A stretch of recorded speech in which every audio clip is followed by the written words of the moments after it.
Yo, what's up guys, this is Aprix here. Welcome back to a new video. Today I'll be giving you guys some tips to run the real Pokemon Sword and Shield, emulate these games at straight up 30 FPS with very less lag and graphical issues. Before starting, I'd like to mention that the tips which I'll be giving will be very effective only on Snapdragon devices. So for those of you guys who have Android devices with MediaTek processor, these tips will still work but not as effective as it would on a device with Adreno GPU. With that being said, let me talk about the minimum requirements to emulate this game. So you'll need Snapdragon 680 processor or above, minimum 6 to 8 GB of RAM. 4 GB RAM devices will have lot of trouble with crashing issues, so I don't recommend it whatsoever. Also, you'll just need Android 10 or above for the Skyline Emulator. Let's start with the best settings to run this game. So let's go to settings of Skyline Emulator. I'll be using Skyline Edge, but these settings also work with the normal version of Skyline Emulator. Dock mode has been enabled. Afterwards, GPU driver I have kept it at default, but you can use the turnip driver. Also enable use direct memory import if you have Snapdragon processor.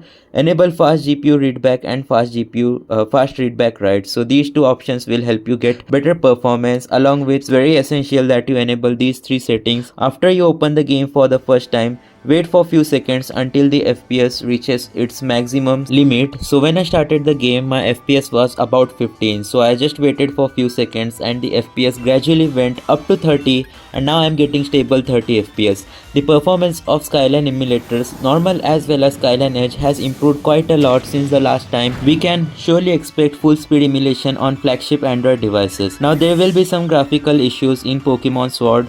For example, some moves won't be rendering at all, and after you finish battling, you might see these graphical issues where all of your textures are overexposed. So to fix this, I recommend you to open town map and teleport to a different location. So this feature will work if you are using an completed save file, but if you are playing the game for the first time, the town map option will be locked, so you'll have to struggle with the graphics. So for that, I just recommend you to restart your game. If you are using an save file, just go to town map and just fly to a different location. That will fix the graphical issue. No need to restart. So here there are also few minor graphical issues with the characters model as well, where the eyes of the models are pretty dead, so they have lost few details which makes the characters seem alive. But anyways, let's try mystical fire and see if it's actually rendered. Another tip which I just remember is just disable battle effects from the settings of the game. It will improve your FPS because you don't have to render all the different Pokemon moves, which would cause lot of stuttering overall and waste of time. But here, even though I have enabled battle effects, Reshiram's Mystical Fire was not rendered.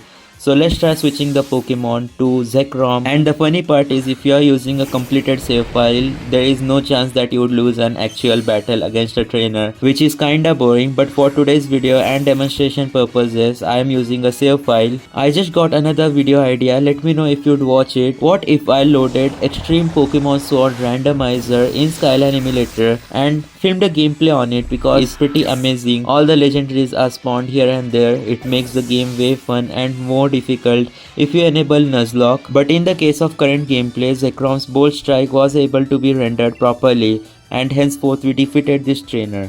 Now after finishing this battle, again you can see a lot of texture issues which are minor, not major unlike previously, but you can easily fix those again by opening town map and just flying to a different location. So let's go to Hammerlock or somewhere else like Stow on side.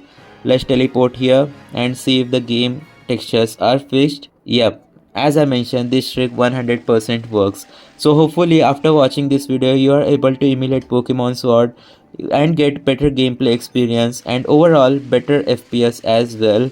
Let me know in the comment section down below which device are you using and was it able to run Pokemon Sword. So thanks for watching. Be sure to hit that like button, subscribe, turn on all notifications because I bring similar videos on my channel. See you guys later. Goodbye.